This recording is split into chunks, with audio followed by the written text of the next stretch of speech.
বাজার করে নিয়ে এসেছি, বাজারের মধ্যে পড়িয়েছিল, আমার ধোয়া হয়নি। ধুয়ে রান্না করবো।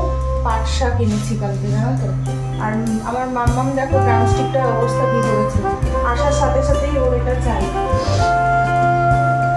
যাই হোক, আমার ধুয়ে নিই। আর কালকে চিকেনও নিয়েছি, তো ভাবছি চিকেনটা আজকে রান্না করবো। ম্যারিনেট করে তো আমি আগের দিন রেখেই দিই, আজকে রান্না হয়ে যাবে। আর একটু শুক্তো বানাবো, আর কিছু করবো না। আর পাট শাকটা দেখি রেডি হয়। দিদি এখনো ঘুমাচ্ছে, 7:30 বাজে। আর আজকে আবার একটু বেরোনোরও আছে, সকালের দিকে একটু বেরোবো, দেখি। শুক্তো বানাবো, তেল গরম করতে দিয়ে দিয়েছি। আর এই শুক্তোর রেসিপিটা একদমই সিম্পল, আর আমি কিন্তু ঘরে এইভাবেই শুক্তো বানিয়ে থাকি। এই যে সব সবজি কেটে নিয়েছি, এর মধ্যে সমস্ত যা যা লাগে শুক্তোর জন্য সবই রয়েছে। আর ফার্স্টে আমি উচ্ছেগুলো ভেজে নেব, উচ্ছেগুলো ভেজে আগে তুলে নেব।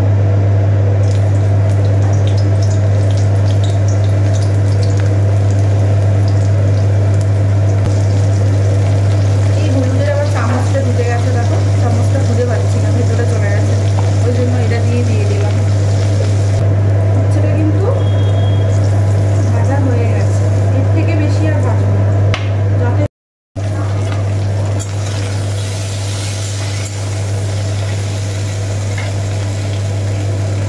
এখন আমি বেগুনগুলো দিয়ে দিচ্ছি। সবজিটা যেহেতু একটু ভাজা হয়ে গেছে, আর তার সাথে আমি দিয়ে দিচ্ছি নুন, সামান্য একটু নুন।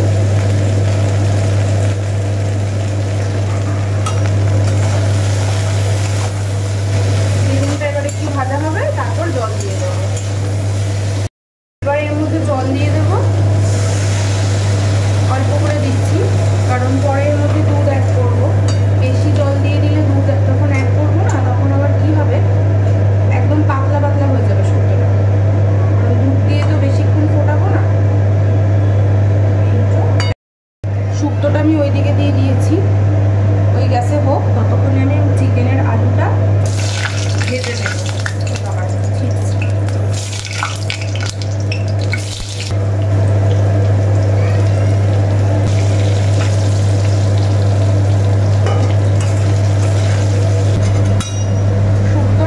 সেদ্ধ হয়ে গেছিল, তার মধ্যে আমি উচ্ছেটা দিয়ে দিয়েছি, আর একটু 1 কাপ মতো দুধ আর একটু আদা দিয়ে নাড়াচাড়া করে খুলে রাখবো। এবার লাস্টে এর মধ্যে আমি মিষ্টি দেবো, ঘি দেবো, আর একটু ফুটুক। আর এদিকে আমার আলুটাও হয়ে গেছে, দেখো আলুটা এবার তুলে নেব।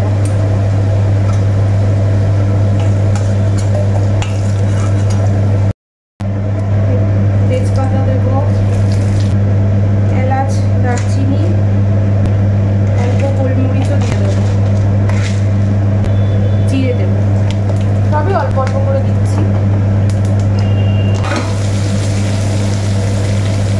পেঁয়াজটা একটু ভাজতে হবে লাল লাল করে, হালকা লাল লাল ভাজতে হবে, তারপরে বাকি যা কিছু অ্যাড করে দেবো।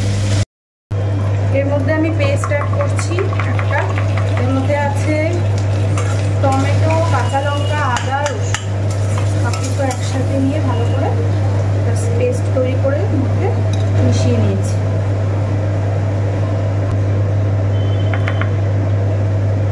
দিচ্ছি পরিমাণ মতো নুন, তার সাথে দেবো হচ্ছে জিরে গুঁড়ো। সবই আমি 1 চামচ, মানে ছোটো যে চামচটা দেখলে ওর 1 চামচ 1 চামচ করে দিয়েছি। আর একটু আমি কাশ্মীরি রেড চিলির পাউডারটা দেবো, যেহেতু চিকেন আর মাটনই আমি ইউজ করি, কালারটা একটু ভালো আসে ওই জন্য। আর দেবো হচ্ছে একটু ভাজা মশলা, যেটা আমি বাড়িতেই বানিয়ে রেখেছিলাম, একদম সামান্য পরিমাণে। ঠিক আছে, এবার এগুলো ভালো করে কষিয়ে নেব।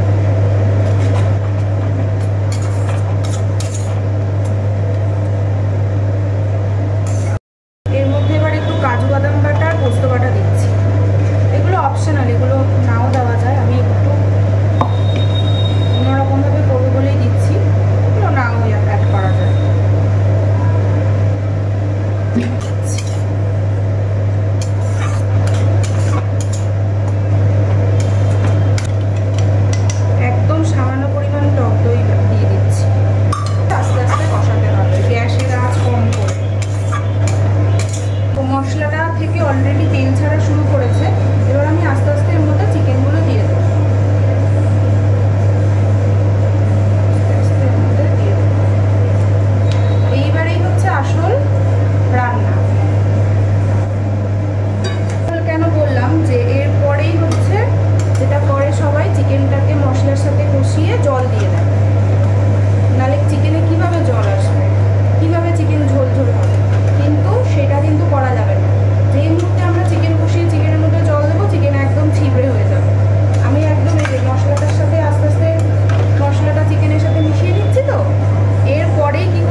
10টা বেজে গেছে, স্নানে যাব, রান্নাবান্না তো হয়ে গেছে।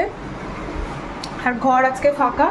মামাম গেছে ম্যামের বাড়িতে, কালকে ম্যাম বললো যে একটু পাঠিয়ে দিতে, তো ওই জন্য দিদিকে দিয়ে পাঠিয়েছি, দিদি একবারে নিয়ে আসবে।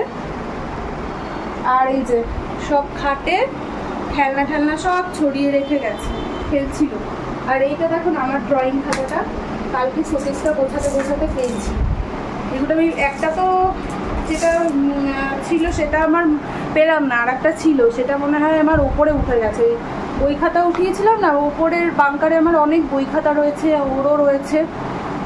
ওর বই খাতাগুলো তো যেগুলো ধরো এখন লাগবে না সেগুলো তো রিসেন্ট উঠিয়েছি, বাট আমার অনেক বই খাতা অনেক আগে থেকে বাংকারের মধ্যে তোলা, সের মধ্যে হয়তো মানে তার মধ্যে হয়তো চলে গেছে। আর এই খাতাটা যেটা ড্রয়িং খাতাটা আমি কালকে চোখে গোছাতে গিয়ে পেয়েছি।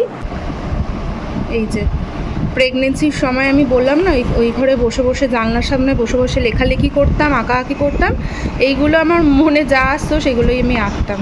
এই যে এই একটা, এইখানে আর একটা,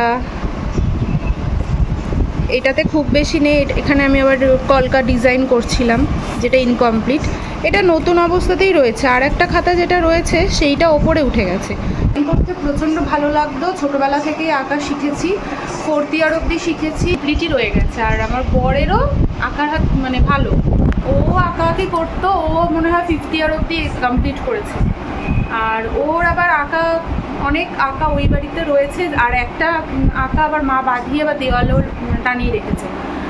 স্নান করে পুজো দিয়ে উঠলাম, এখন বাজে হচ্ছে 11:15, বা বেবি মোটামুটি 11:30টার মধ্যে বাড়ি চলে আসবে। আর মাসি যে বাসন কোসন সমস্ত মাসি ধুয়ে গেছে, এগুলো এখন আমি মানে একটু শোকাক, একটু পরে আমি এগুলো সব তুলে রাখবো। আর এখন আমি বানাবো হচ্ছে বেবির খাবার। আর আজকে জানো তো কী করেছি, একে তো ভেবেছিলাম চিকেন দিয়ে দেবো, যেহেতু আজকে চিকেন হয়েছে, কিন্তু আমি না ওর জন্য চিকেনটা আলাদা করে তুলে রাখতেই ভুলে গেছি। এবার আমাদের মশলা দেওয়া, লঙ্কা টঙ্কা দেওয়া, ও তো খেতেও পারবে না, তো ওই জন্য ওকে একটু মাছ ভাজা করে দেবো, সব সবজি দিয়ে একটা ভাত করে দেবো, মানে খিচুড়ি যেটা বলে, আর তার সাথে হচ্ছে মাছ ভাজা, এটাই দেবো আজকে। আর এমনিতেও খুব একটা যে চিকেন ভালোবাসে তাও না, একটু কষ্ট করেই খায়, মনে হয় অতটা খেতে পারে না এখনো চিকেনটা, তাও মানে মাঝে মাঝে দেওয়ার চেষ্টা করি। যাই হোক, কী আর করা যাবে, এখন দেবো হচ্ছে মাছই দেবো। আর এখন সব সবজি টবজি কাটবো। আর স্নান করেও যেন শান্তি নেই, মানে স্নান করে পুজো দিলাম তার মধ্যেই ঘেমে গেলাম, মানে বাইরে এত গরম পড়েছে। আজকে বৃষ্টি হওয়ার কথা শুনছিলাম, সকাল থেকে মেঘলা মেঘলা ছিল, বাট এখন আবার রোদ উঠে গেছে। কি মামামের খাওয়া রেডি করবো। এই যে আমি সামান্য একদম এই যে একদম অল্প তেল দিলাম, 1/2 চামচেরও কম, অল্প একটু তেলের মধ্যে আমি জিরে ফোড়ন দিয়েছি। আর এখানে এই যে সব সবজি রয়েছে, এর মধ্যে আমি পুঁই শাক নিয়েছি একটু, কারণ এই বেবি আবার এই পুঁই শাকের ডাঁটা খেতে খুব ভালোবাসে, তো একবারে এগুলো সব দিয়ে দেবো। একটু পেঁপে নিয়েছি, ঝিঙে নিয়েছি, বরবটি নিয়েছি, যেরকম যখন সবজি যা থাকে সব কিছু একসাথে দিয়ে দেবো। এর মধ্যে দিলাম একটু নুন, হলুদ আর জিরে গুঁড়ো। এই যে চাল আর ডালটা আমি ভিজিয়ে রেখেছিলাম ধুয়ে, মুসুরির ডাল আর চাল, তো এটা পরিমাণ মতো জল দিয়ে দিয়েছি। এরপরে এটা ঢেকে দেবো, ব্যাস রেডি বেবির খিচুড়ি। আর নামানোর সময় মানে যখন আমি ওর প্লেটে দেবো, সার্ভ করবো, তখন আমি একটু বাটার অ্যাড করবো। এই যে এসেছো মাম্মা, ও বলি দুষ্টুমি করেছো? করনি? জামা কাপড় ছাড়িয়ে দিদান। আজকে দুপুরের মেনুতে আছে সাদা ভাত, তার সাথে আছে এই যে শুক্তো। এখানে করলাম এই যে এনার জন্য পাট পাতার বড়া, নিন আপনার পাট পাতার বড়া। আর আমি করেছি আমার জন্য এই যে শাক, আমি বড়া খাবো না। আর করেছি এই যে চিকেন। কি গো, খাও? খুশি তো এবার পাট পাতার বড়া পেয়ে? খুশি তো? এদিকে তাকিয়ে বল খুশি। ওর গরমের মধ্যে পাটপাতার বড়া করিয়েছে। লেবু না, দাঁড়াও কাসুন দিদি, দাঁড়াও দিচ্ছি। তো চলো আগে খাওয়া দাওয়া করে নিই। জিটি রোডেও এখন মানে রাস্তায় ভিড়, দেখো যাওয়া যাচ্ছে। কি অবস্থা দেখো রাস্তায়।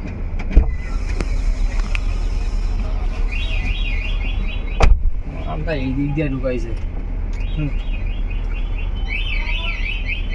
আর জায়গা পাইনি।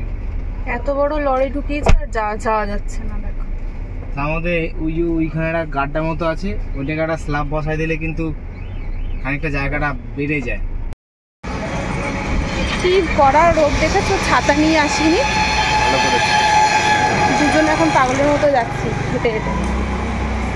চন্দননগরে এসেছি, যাব হচ্ছে সীমা ক্রিয়েশন বাচ্চাদের জামা কাপড় দেখতে।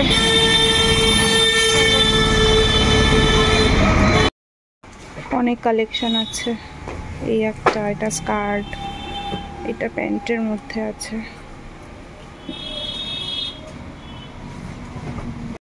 কি খাচ্ছ?